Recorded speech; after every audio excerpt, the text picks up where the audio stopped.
મહેસાણા જિલ્લામાં કોંગ્રેસના 33 હોદ્દેદારો અને કાર્યકરો સસ્પેન્ડ. મહેસાણા જિલ્લામાં કોંગ્રેસ પ્રમુખ બળદેવજી ઠાકોરે કરી કાર્યવાહી. પક્ષના પ્રાથમિક સભ્યપદેથી 6 વર્ષ માટે કરાયા સસ્પેન્ડ.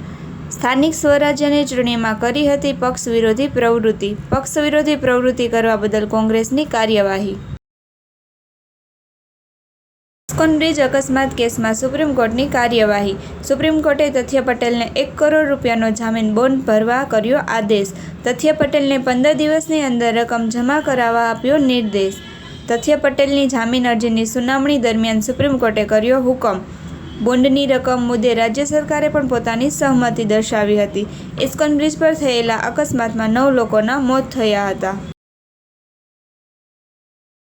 વડોદરામાં સ્ટેટ મોનિટરિંગ સેલ દ્વારા મોટી કાર્યવાહી હાથ ધરવામાં આવી છે.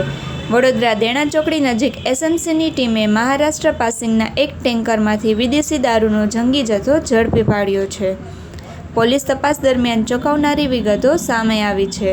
ટેન્કરમાં ખાસ કરીને ચોરખાનું બનાવવામાં આવ્યું હતું, જેમાં ગુપ્ત રીતે દારૂનો જથ્થો છુપાવીને ગુજરાતમાં લાવવામાં આવી રહ્યો હતો. સ્ટેટ મોનિટરિંગ સેલે કાર્યવાહી દરમિયાન ₹64,65,000 રૂપિયાનો દારૂનો જથ્થો ઝડપી પાડ્યો છે. સાથે જે ટેન્કર સહિત કુલ ₹89,87,000નો મુદ્દામાલ કબજે કરવામાં આવ્યો છે. આ સમગ્ર મામલે પોલીસે ટેન્કર ચાલક રાજસ્થાનના રેખારામ મોટારામ જાટની ધરપકડ કરી વધુ પૂછપરછ હાથ ધરી છે. ગુજરાતમાં દારૂબંધી હોવા છતાં બુટલેગરો દ્વારા નવા કિમિયા અપનાવી દારૂની હેરાફેરી કરવાનો પ્રયાસ કરવામાં આવી રહ્યો છે. ત્યારે એસએમસીની આ કાર્યવાહીથી દારૂના ગેરકાયદેસર ધંધા સાથે જોડાયેલા તત્વોમાં ફફડાટ ફેલાયેલો છે. હાલ પોલીસે સમગ્ર નેટવર્ક સુધી પહોંચવા વધુ તપાસ શરૂ કરી છે. સુરતમાં ચોમાસા પહેલા તાપી નદીના કિનારે થતા ગેરકાયદેસર માટી પુરાણ અને દબાણને લઈને પૂર જેવી સ્થિતિ સર્જાવાનો ભય વ્યક્ત કરવામાં આવી રહ્યો છે. કોંગ્રેસના નેતા દર્શન નાયકે આ મામલે ગંભીર ચિંતા વ્યક્ત કરી છે. તેમણે સુરતના ભાઠા ગામથી લઈને તાપી નદીના કેચમેન્ટ એરિયા સુધી ગેરકાયદેસર રીતે માટી પુરાણ અને પાળા બાંધકામ થઈ રહ્યા હોવાનો આક્ષેપ કર્યો છે. દર્શન નાયકના જણાવ્યા અનુસાર અગાઉ પણ આ વિસ્તારમાં થતા દબાણ અંગેનો રિપોર્ટ કલેક્ટરને સોંપવામાં આવ્યો હતો, છતાં હજી સુધી કાર્યવાહી ન થતાં સ્થિતિ યથાવત છે. હાલ ચોમાસું નજીક આવી રહ્યું છે અને જો સમયસર આ ગેરકાયદેસર દબાણો દૂર નહીં કરવામાં આવે તો આગામી દિવસોમાં સુરત શહેરમાં પૂર જેવી ગંભીર પરિસ્થિતિ સર્જાઈ શકે છે. આ મુદ્દે કોંગ્રેસ નેતા દર્શન નાયકે કલેક્ટરને રજૂઆત કરી કે તાત્કાલિક ગેરકાયદેસર માટી પુરાણ રોકવા અને તાપી નદીના કિનારાના વિસ્તારોને દબાણમુક્ત કરવા માંગ કરી છે. તેમણે વધુમાં જણાવ્યું છે કે જો સમયસર કાર્યવાહી નહીં થાય તો ચોમાસામાં શહેરના અનેક વિસ્તારોમાં પાણી ભરાવાની અને પૂર જેવી સ્થિતિ ઊભી થવાની શક્યતા નકારી નહીં શકાય. હાલ સમગ્ર મામલે સ્થાનિક લોકોમાં પણ ચિંતા જોવા મળી રહી છે અને તંત્ર તાત્કાલિક પગલાં ભરે તેવી માંગ ઉઠી રહી છે. સુરતના ઉધનામાં નવજાત ભ્રૂણને સળગાવી ફેંકી દેવામાં હચમચાવી દેનારા કેસમાં પોલીસે ગણતરીના કલાકોમાં જ મોટી સફળતા મેળવી છે. ઉધના પોલીસની ઝડપી કાર્યવાહી દરમિયાન મહારાષ્ટ્રના શહાદાની 19 વર્ષીય યુવતીને પોલીસ જાળમાં લેવામાં આવી હોવાનું સામે આવ્યું છે. માહિતી મુજબ ઉધનાના ભીમનગર ગરનાળા નજીક 6 થી 7 દિવસના નવજાત ભ્રૂણને સળગાવેલી હાલતમાં ફેંકી દેવામાં આવ્યું હતું. આ ઘટના સામે આવતા સમગ્ર વિસ્તારમાં ભારે ચકચાર મચી ગઈ હતી અને લોકોમાં પણ ભારે રોષ જોવા મળ્યો હતો. ઘટનાની ગંભીરતાને ધ્યાનમાં રાખી ઉધના પોલીસે તાત્કાલિક તપાસનો ધમધમાટ શરૂ કર્યો હતો. સીસીટીવી ફૂટેજ, ટેકનિકલ સર્વેલન્સ અને સઘન તપાસના આધારે પોલીસ આરોપી યુવતી સુધી પહોંચી હોવાનું જાણવા મળ્યું છે.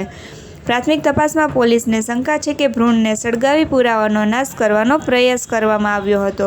સમગ્ર મામલે અનેક ચોંકાવનારી વિગતો બહાર આવવાની શક્યતા વ્યક્ત કરવામાં આવી છે. આ કેસમાં ઉધના પોલીસે મુંબઈથી યુવતીના પ્રેમીની પણ અટકાયત કરી વધુ પૂછપરછ શરૂ કરી છે. હાલ સુરત શહેર પોલીસ સમગ્ર ઘટનાની દરેક કડી જોડવાનો પ્રયાસ કરી રહી છે અને આ મામલે વધુ ખુલાસા થાય તેવી શક્યતા સેવાઈ રહી છે. સામાન્ય માણસ પર મોંઘવારીનો વધુ એક માર પડવા જઈ રહ્યો છે. હવે વાલીઓએ પોતાના બાળકોના સ્કૂલ વાહનના ભાડા માટે વધુ ખર્ચ કરવા તૈયાર રહેવું પડશે. સ્કૂલ વાહન એસોસિએશન દ્વારા ભાડામાં 10%નો વધારો કરવાનો નિર્ણય લેવામાં આવ્યો છે. પેટ્રોલ, ડીઝલ અને સીએનજી સહિતના વધી રહેલા ભાવ વચ્ચે સ્કૂલ વાહન ચાલકો માટે ખર્ચ સંભાળવો મુશ્કેલ બન્યો હોવાનું એસોસિએશને કહેલું છે. માત્ર ઇંધણ જ નહીં પરંતુ આરટીઓ ફી, વીમા પ્રીમિયમ અને અન્ય ટેક્સના વધતા બોજાઓને વાહન ચાલકોની હાલત કફોડી બનાવી દીધી છે. જે ભાડું અત્યાર સુધી આશરે 1200 રૂપિયા લેવામાં આવતું હતું તે હવે વધીને 1350થી 1400 રૂપિયા સુધી પહોંચી શકે છે. આ નવો ભાડા વધારો 8 જૂનથી શરૂ થતા નવા શૈક્ષણિક સત્ર સાથે જ અમલમાં મૂકવામાં આવશે. એક તરફ મોંઘવારીથી સામાન્ય લોકો પહેલાંથી જ પરેશાન છે, ત્યારે હવે બાળકોના શિક્ષણ સાથે જોડાયેલા ખર્ચમાં વધારો થતાં વાલીઓની ચિંતા પણ વધી ગઈ છે. વાલીઓનું કહેવું છે કે ઘરના બજેટ પર પહેલાંથી જ ભાર છે અને હવે સ્કૂલ વાહનના વધતા ભાડા વચ્ચે પરિવારનો ખર્ચ સંભાળવો વધુ મુશ્કેલ બનશે.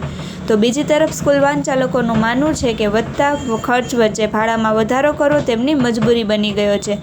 હવે આ વધેલા ભાડાનો સીધો પ્રભાવ સામાન્ય અને મધ્યમ વર્ગીય પરિવારો પર જોવા મળશે. રાજકોટની રૂડા કચેરી આજે સ્થાનિકોનો ભારે વિરોધ જોવા મળ્યો હતો. કાલાવડ રોડ પર આવેલી પરિશ્રમ ટાઉનશીપના આશરે 200 જેટલા રહીશો રજૂઆત માટે રૂડા કચેરીએ પહોંચ્યા હતા. સ્થાનિકોએ આક્ષેપ કર્યો છે કે જે લોકોને આવાસની વાસ્તવિક જરૂર નથી એવા લોકોને રૂડા દ્વારા આવાસ ફાળવવામાં આવ્યા છે. રહીશોનું કહેવું છે કે આવા લોકો સોસાયટીમાં એસોસિએશન સાથે માથાકૂટ કરી વાતાવરણ બગાડવાનો પ્રયાસ કરી રહ્યા છે. વિરોધ પ્રદર્શનમાં એસોસિએશનના હોદ્દેદારો સાથે મોટી સંખ્યામાં મહિલાઓ પણ જોડાઈ હતી. સ્થાનિકોએ સમગ્ર મામલે યોગ્ય તપાસ કરી ન્યાય આપવા માંગ ઉઠાવી છે. રાજકોટના નવા મેયર નેહલ શુકલ ચાર્જ સંભાળતા જ એક્શન મોડમાં જોવા મળ્યા છે. પોતાની ઓફિસમાં પહોંચતા જ પહેલા જ મેયરે સિવિક સેન્ટરની મુલાકાત લઈ તંત્રને સતર્ક કરી દીધું હતું. વહેલી સવારથી જ સિવિક સેન્ટરમાં અરજદારોનો ભારે ઘસારો જોવા મળતા મેયર સ્થળ પર જઈ લોકોની સમસ્યાઓ અને વ્યવસ્થાનો તાગ મેળવ્યો હતો. અરજદારોને કોઈ મુશ્કેલી ન પડે તે માટે પીવાના પાણી, બેસવાની અને છાંયડાની યોગ્ય વ્યવસ્થા કરવા અધિકારીઓને કડક સૂચનાઓ આપવામાં આવી છે. મેયર નેહલ શુકલે જણાવ્યું હતું કે મશીનોની મર્યાદાના કારણે લોકોનો ઘસારો વધી રહ્યો છે, પરંતુ દરેક પ્રશ્નનું સમાધાન શક્ય છે અને નાગરિકોને વધુ સારી સુવિધા મળે તે માટે તંત્ર કાર્યરત છે. હાલ મેયરના આ એક્શન મોડને લઈને લોકોમાં પણ સકારાત્મક પ્રતિસાદ જોવા મળી રહ્યો છે.